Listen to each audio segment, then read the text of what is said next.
here as the Realtor Association. Yeah. What's So, Chairman, I just, there if was any we business to could, be brought up. yeah, so if we could, I mean, and it's obviously up to the board if they're willing to stay and discuss this, but we were hoping to talk about proposed legislation for the 2023 session. If that's something that the board will entertain at this time.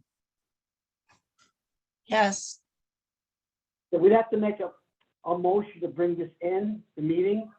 So Because this is- so it was, Yeah, so under new business, this was not something that was listed as an agenda item under new business. So in order to amend the agenda, that's we need a 2/3 vote of the board to be able to discuss this further. we need a motion to have to put on the agenda. I'll make a motion to have it put on the agenda. Second. Second. All in favor? Aye. Aye. All right, go ahead. Everybody. Okay, so I believe all of you know me, but if anyone doesn't, my name is Julianne Avalone. I'm the legal director at Department of Consumer Protection. So we are working on a legislative package for a 2023 session. I know for some of you, this may seem quite early in the year. However, our DCP package, it has a firm due date in, like with all language submitted by October 1st. And so we would like to talk about a number of issues that we'd like to address through legislation this year, and therefore wanted to bring this to your attention early on so we could get feedback, and if possible, have a special meeting just on the language. So today, I'm not going to be presenting the actual document that has language. I want to more so talk through the high level things that we've been reviewing, get feedback on them, and then also see if there's any other agenda or any other legislative proposals that the board may have interest in pursuing, that we can look into and possibly incorporate into our draft before sending it out. We will be, the goal is within the next week, we hope to get a draft out to board members, be able to have you comment on the actual language itself, so that you're not just, hearing about this in concept. So This is very helpful. It hasn't been done before that I can recall.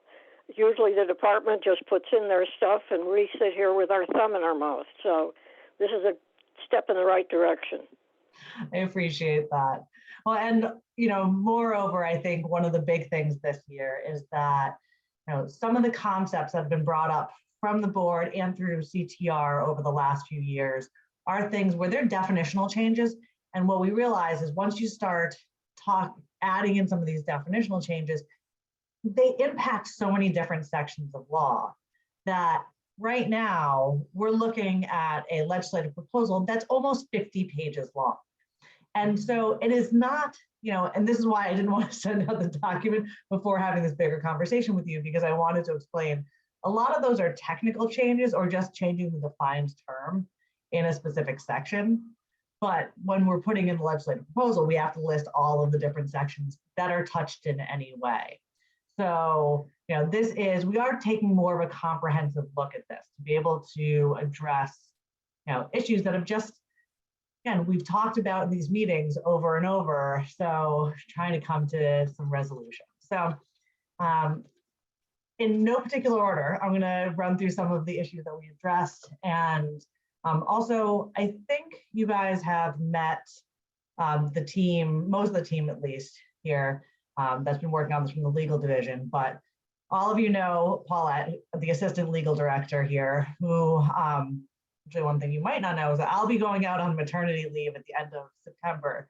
So Paulette will be running the show through the beginning of January. So anything you might typically come to me about, Paulette's your woman. We also have Ryan Burns is our legal unit head. He started 2 months ago, I believe. Just about. Okay, so Ryan has taken over our team that deals with all occupational, professional, I mean, it always gets to be a long list. So basically everything that DCP does other than drugs, liquor, gaming, and frauds. So, homemaker companions, hypnotists, charities, accountants, all the things, including real estate and real estate appraisal. So, and then we have Ben, who is the attorney who's going to be focusing on real estate. And this is going to be his universe. You'll see a lot of Ben over the years. So this is the team that's been working on drafting these legislative proposals. So you can just kind of see the crew. So to start with, one of the things that's come up over and over is this issue of first contact, of what disclosures need to be given to consumers when they first contact you, what happens when you get confidential information. You get that first email from Sally, and she says, moving to Connecticut on X date, I have this number of kids, I make this amount of money. Here, I saw this house on 123 Main Street, I'm willing to pay this amount. And there's no agreement that's been signed. And you may have a conflict because you're representing the other party. What do you do with that information? How does that get handled? And then, or if Sally just calls and says, hey, I'd like to see 123 Main Street, and you happen to be in the area, clarifying that for that first showing, that a buyer representation agreement does not need to be executed. The big thing that seems to have come up over and over and over again is this question of when a buyer representation agreement needs to be executed. And I know that this is something that CTR is working on, that what we've heard typically from feedback from the board and from the industry is saying that a showing, especially like an open house, should be able to occur without having a contract signed. It is that client engagement subsequently that would then trigger that relationship. Obviously this is something where all of these concepts, we're going to be sending them out. We expect a lot of feedback on this draft, but that just kind of, as I'm going through this high level, this is what is in there at this point.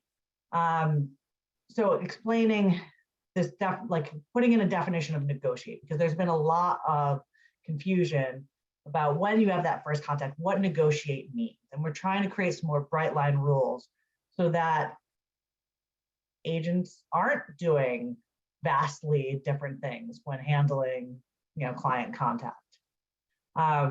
We also put in one thing that's come up a lot lately is more clarification around schools and courses.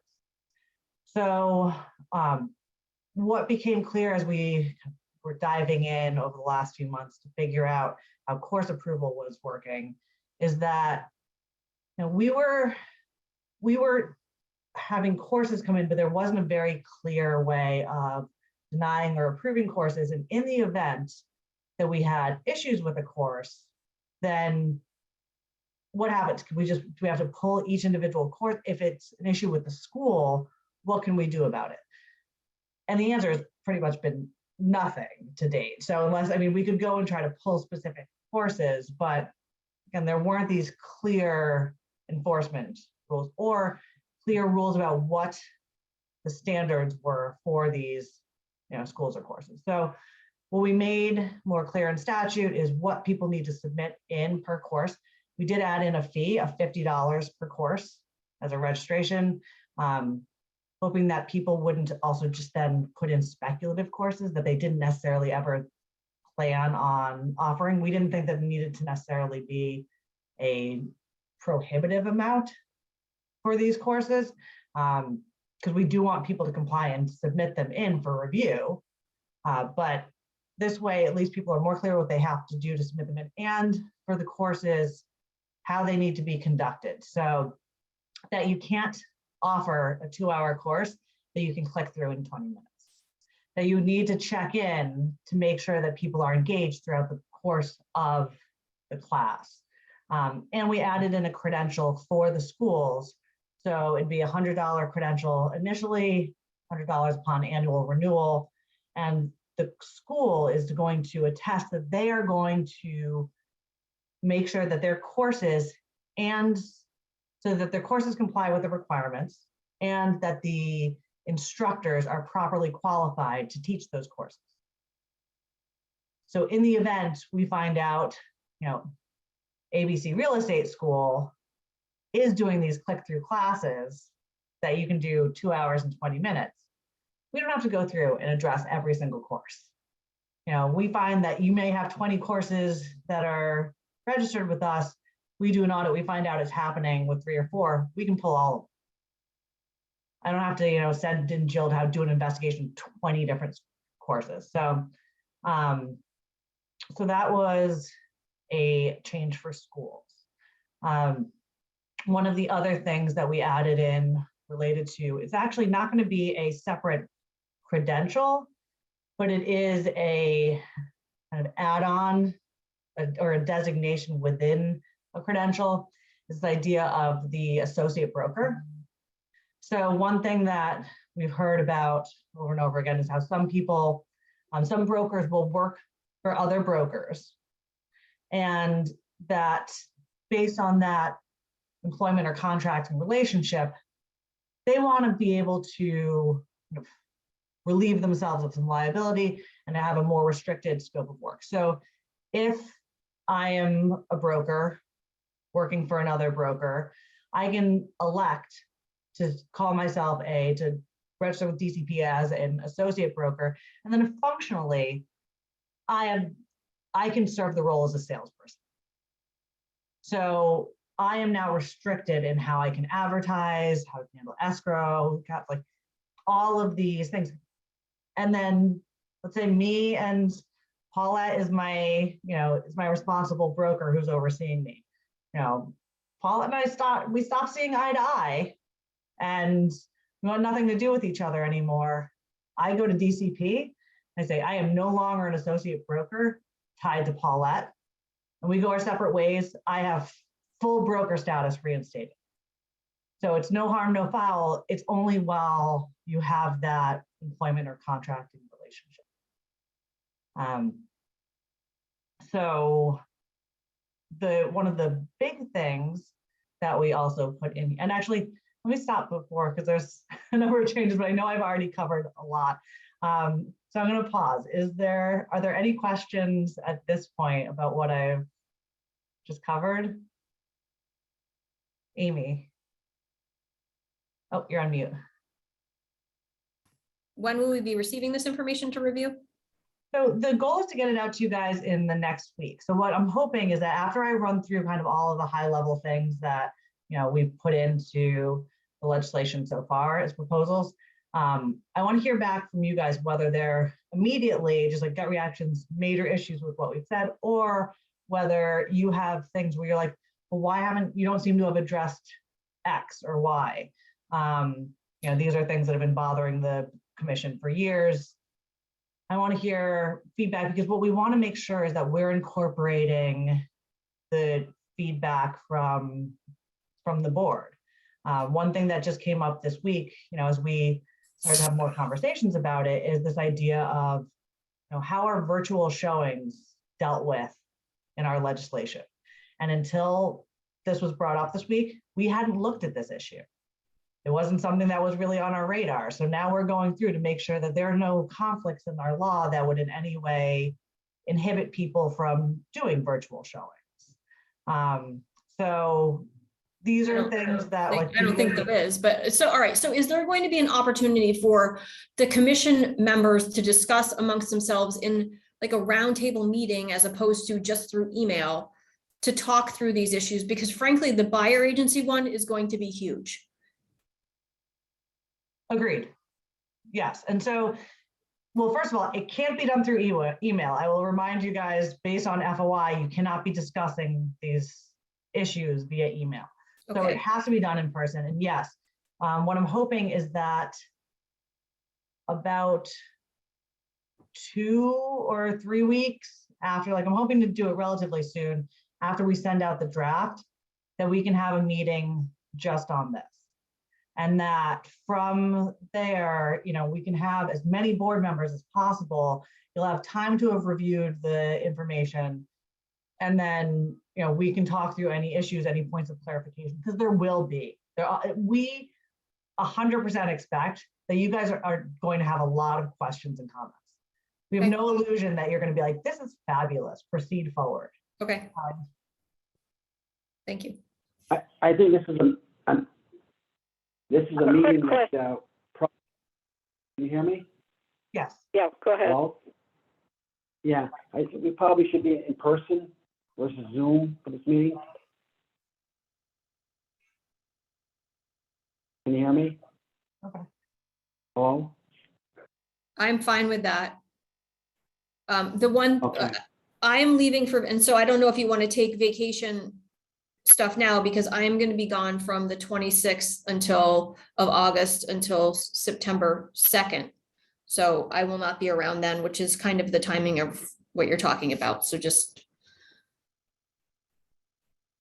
So and I realize this is not going to be based around my calendar, like, and, Paulette is going to be, there, she can step in at any time, but, so I have a C-section due on September 30th, which I plan on going the full length of this pregnancy. However, if we can have it done, if we can have this meeting like latest in early September, that would be great, because I'd be able to help work with the team, Leslie. And also just remember, the earlier the better, specifically because we want to be able to make any changes and figure out if there's any additional information. Like, we have a hard submission date of October 1st to get this in to our superiors. So this, that is not a movable date. And so, I want to make sure we just have left enough time to go back and forth after that meeting, because I don't imagine all issues will be resolved during that one forum. so do we want to try to set a meeting? So if you're going to get it to us next week, do we want to try to set a meeting for the week of the 22nd through the 26th? Because that would give people a full week to review it.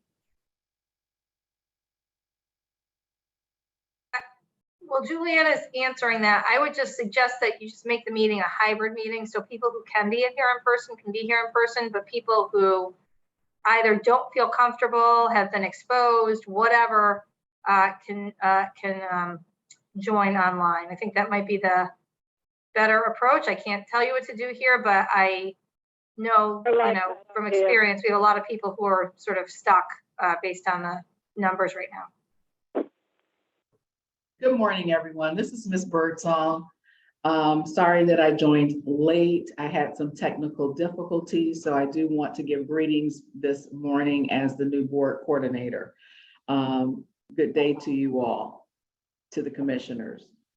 In terms of meeting scheduling, I am in charge of the master calendar scheduling for all 14 boards. I understand on the table, there's been a postponement of the 2024 course review. And so I will need to get out to the commissioners what that special meeting availability can be based on the master calendar. In terms of another meeting to be scheduled, I will work with Julianne and Paulette to determine what type of meeting we can have in terms of hybrid, a Zoom and in person, and what the best dates are based on that master calendar and the coordination of the 14 boards. So greetings to you today. I will be running the next, all of the remainder of the meetings. I apologize for being late. I'm Ms. Birdsong. You have received my introduction from Commissioner Siegel, and you can certainly call me and contact me. You will start receiving some communications from me based on the special meetings. Good day. Welcome. Glad you're here. Thank you. Glad to be here. Quick question in relation to the proposed legislation. Is there anything in there to increase the fines for brokers and real estate agents when we determine that they should be penalized? We've been talking about raising that amount for several years. So there was, in one of the sections, what we did do is there was a conflict about what the fines could be. There was one section, it said $2,000, and another section, it said $1,000. So we left the 2,000 in, deleted the 1,000, and to make more clear, and this is something we've done in other areas as well, is that although we didn't up that $2,000 amount, we added in the language of $2,000 per violation.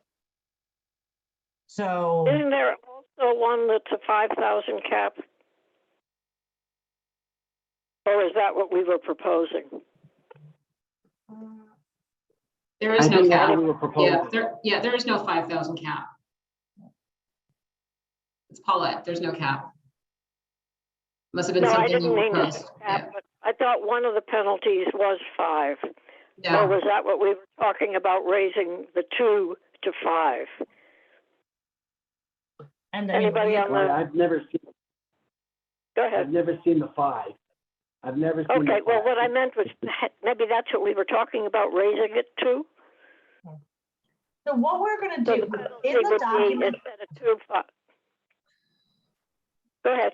I didn't mean to draw. So one of the things you'll see in the document when we send it out is there are going to Okay. be notes and questions. So I can add in here now, does the commission want to increase this 2 to 5? I mean, it's no more than $2,000. You could have it be no more than $5,000. Like there can be, there might be someone who failed to complete their CE, 2 years in a row. Are we going to ding them because it's 2 different years, $10,000 for that? Probably not. Like that seems rather excessive, but that's where we have discretion to do less than that. If it is a company that's been fraudulently engaging in, escrow management and dealing with all kinds of deceptive behaviors, the max amount might be more appropriate, but the discretion certainly never hurts us.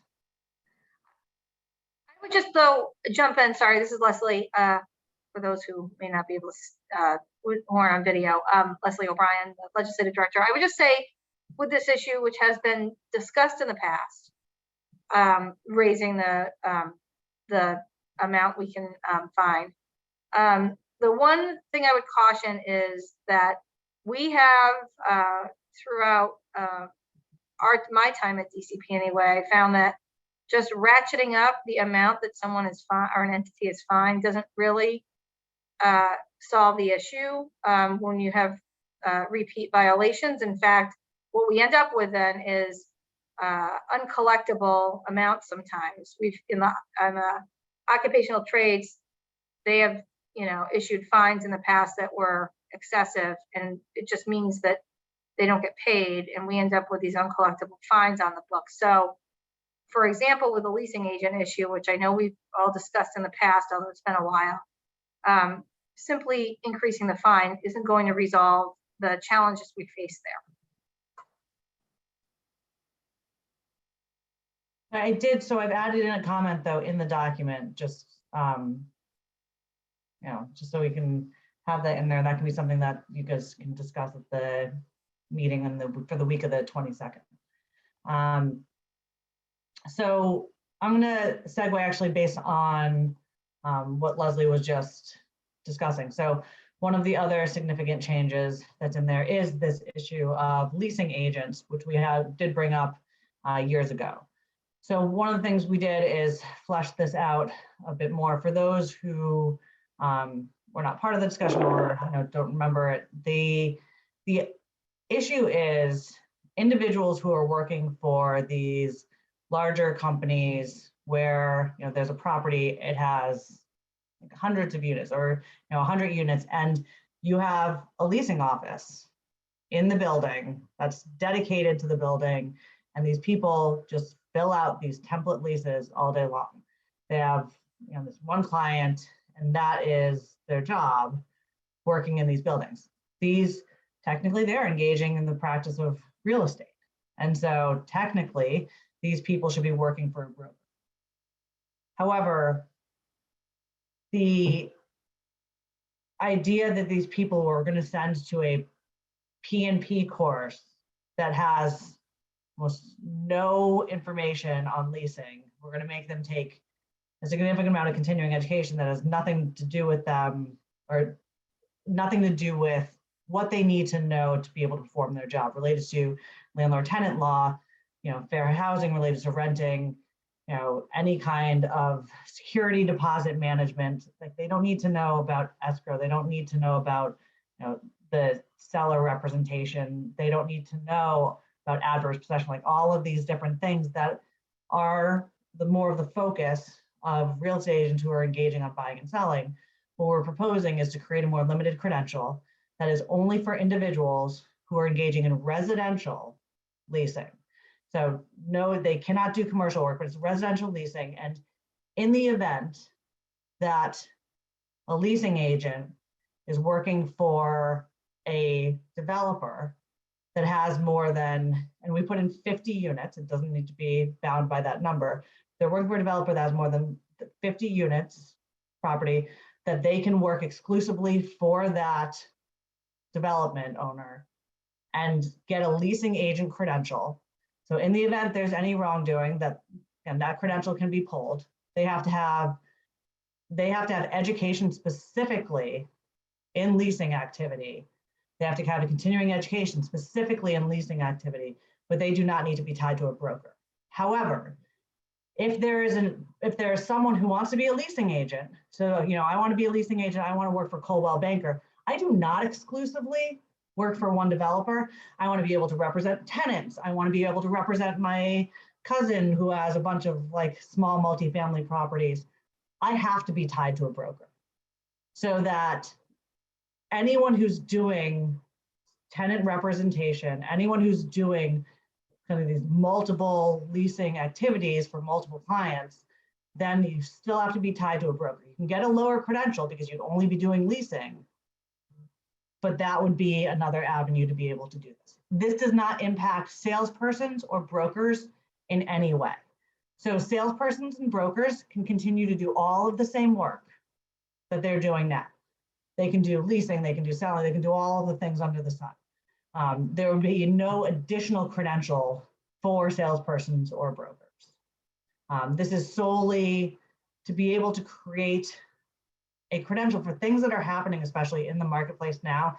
And when we looked at whether bringing enforcement on these leasing offices really made sense in terms of helping consumers and better protecting consumers, it's really hard to say that sending these leasing agents to a P&P and having them tied to a broker improves their ability to service the market. And this is much more fully fleshed out throughout the whole document. One thing that you'll still see in the document that we have not, landed on a number for how many hours of pre-licensure education they need in, we did specify in there, has to be landlord-tenant law, has to be fair housing, has to be information on security deposits. You have to be trained in certain subject matter, but we know the P&Ps are 40 hours. If you're not learning that expansive body of law, what is this, what's the appropriate number of hours if you're only going to be doing leasing? The credential would be the same amount as salesperson credential. We just put in, for initial application and renewal. But yeah, that is something, and you'll be able to see this all in detail when you get the application. Another new section that we have in there is related to translation services offered by brokers and salespersons. If a company, or if a licensee rather, is going to be offering third-party translation services, making sure that the consumer who's receiving that, and this includes, foreign languages as well as sign language, that they have a document that where the company's attesting that, to the authenticity and I guess it's really that they are providing just appropriate disclosure that they are providing these services and who they represent, but to give some more information to the consumer to be clear on who that translator is working for, And this is from Illinois, is kind of, this is where that information generated from. So, and Ben, I don't know, you had read the Illinois information a little bit more. Do you want to speak to this? Do you have a little bit more robust information? Oh, I can't hear you. Chairperson Castleberry, Okay, you how may about need now? to, okay. Thought it Oh, was sorry, Chairperson Ben, our Castleberry. DCP Ben. Sorry, I Okay, meant, thank sorry. Thank Sorry. you. Yeah, so there's two Bens in this meeting, and what's more confusing is that we have an intern Ben in the office as well. It seems like DCP came up for air too quickly because we've got a serious case of the Bens. Stupid joke. Bear with me. I just moved here from Guam. So at any rate, yeah. So we've gotten a couple of emails asking about that kind of thing. There are some. There's some proposed legislation out there and some enacted legislation specific to automobile dealerships. The current framework that we have, and we might even tweak that a little bit depending on how this week goes. But currently we're looking at an Illinois statute, which basically provides some transparency for the translator. Right, so we found some case law here in Connecticut where basically a court had ruled against a mortgager, right? So basically these people took out a mortgage, but they didn't speak English, and they didn't have a translator involved. And there were a couple other issues, but the judge said, yeah, I'm not going to enforce that mortgage. It's unconscionable. And in my reading of what happened in the 2008 housing crisis, there was a lot of that going on as well with regards to non-English speakers. So the provision that we're considering, it's largely just meant to provide some transparency and create a paper trail.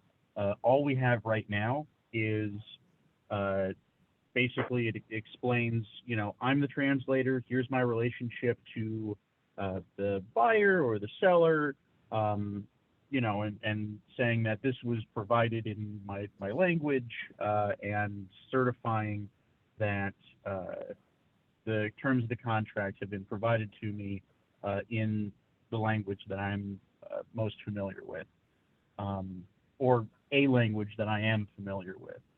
So it's mostly for transparency purposes, but we're also going to try to incorporate some of those protections that we see in automobile cases. Thank you. I appreciate that. So two other things of note in the draft. One is going to be related to how commission payments are received. So one thing that we've commonly heard is, especially with salespersons, this idea of being able to have a commission paid to the salesperson's LLC or a company in order to, and largely it's, you know, for tax purposes.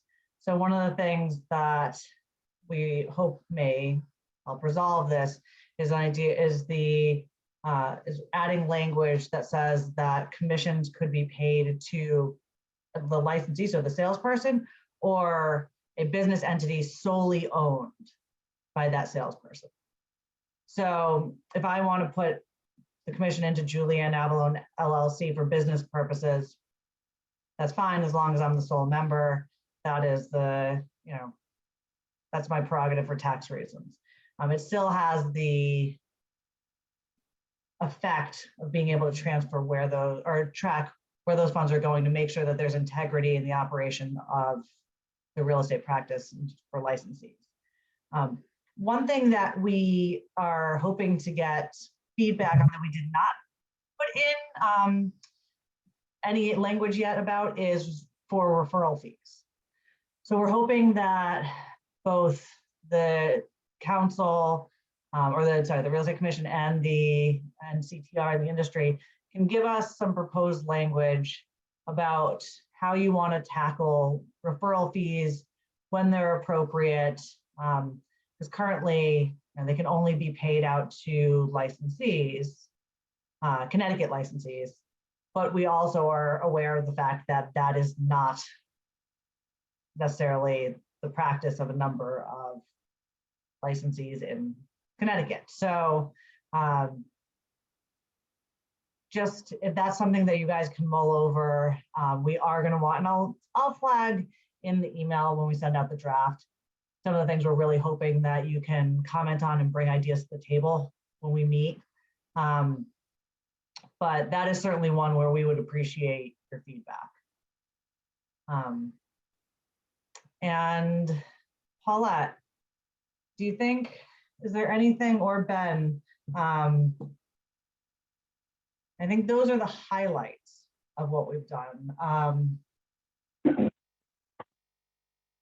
Oh, the only other thing, and I think this is something where we're hoping that CTR might be able to, or whomever is appropriate, would be able to check in with the commercial side of the industry.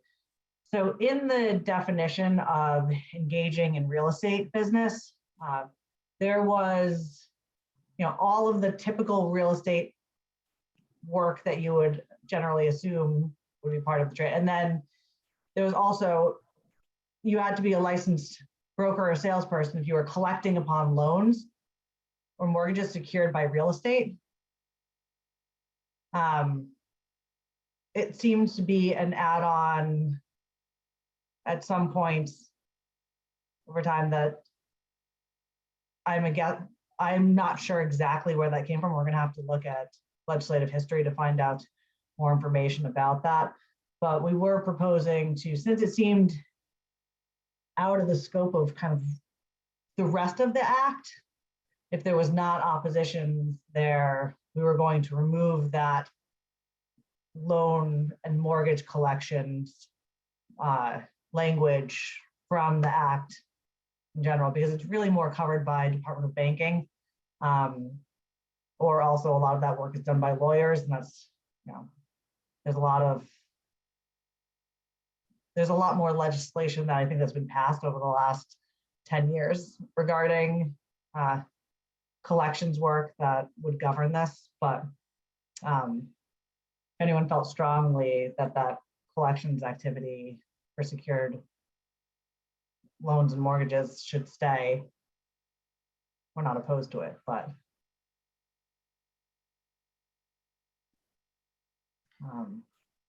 I can't think of I'm anything. not quite sure how that affects salespeople collecting mortgages, real estate.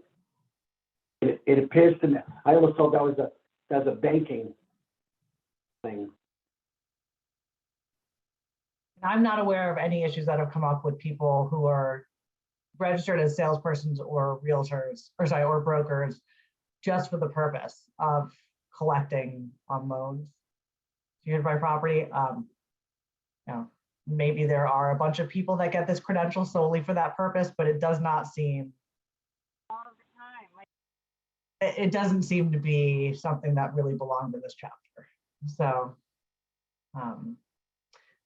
so now I turn to you. Is there anything that, that you guys, that's been on your wish list, the things that, have really frustrated you, your industry, that, you've kind of always wanted to see changed, and, we're now opening up this document for drafting purposes, and you were hoping that would be included?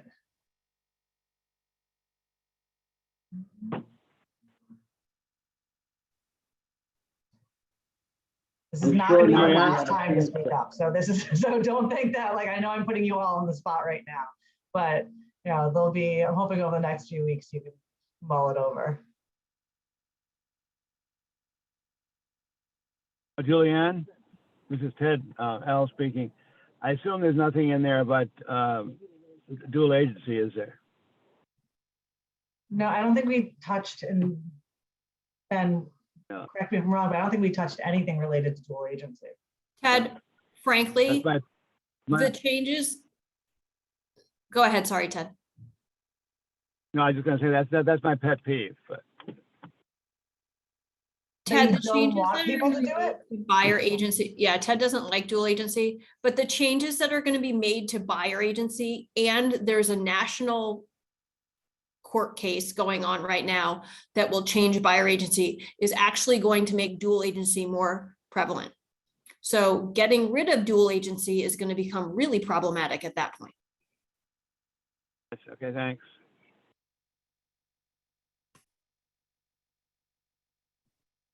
If there are, kind of knowing that that might be coming down the pike, if there are any protections that you've seen in other states related to dual agency that you think maybe you want to replicate here, then certainly, we're open to it. That was not an issue I was aware of.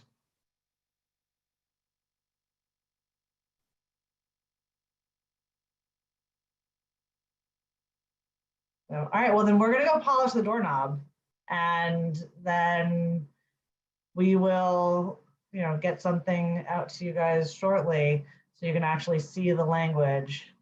And I'll put it in my email, but the way it's presented at this point is the way that it would have to go to the governor's office of the legislature. So it's all new language is underlined, all deleted language is bracketed. So it's not a red line, which makes things easier to read, but is not the acceptable format for us putting forward legislation. You will also see, just in terms of where there's a lot of, it looks like deleted text, but this is where you'll see the notes in there, is that we found there were definitions like embedded in the document all over the place. And sometimes it was like the same definition twice. So all of the definitions got moved to the definition section.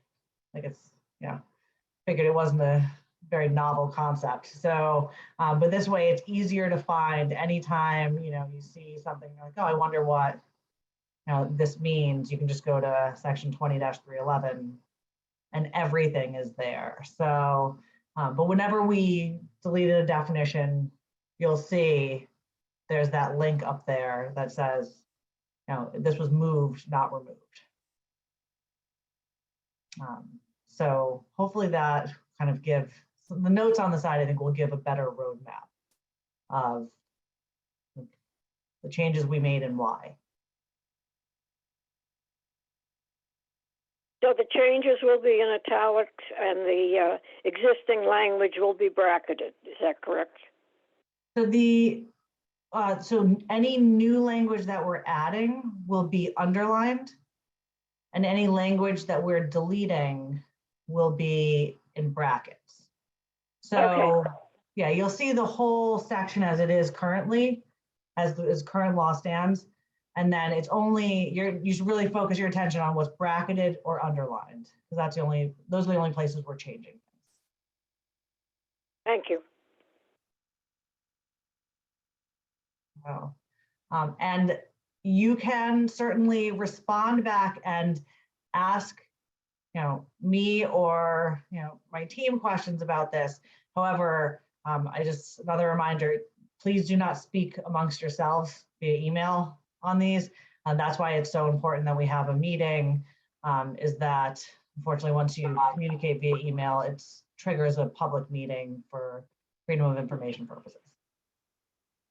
How will this material be given to us? Will it be hard copies through the mail?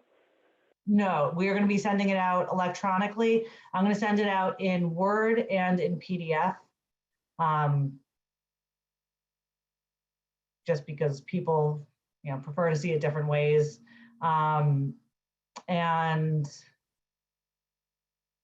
yeah, this is right now, it's almost a 50-page document. So it's not something that we plan on printing and mailing.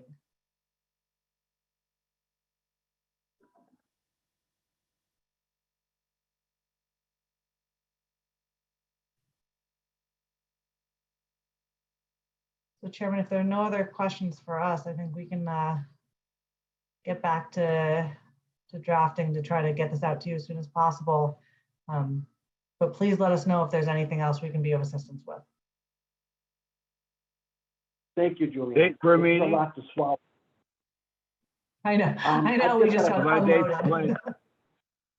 I want to say one thing. how about a date for a meeting?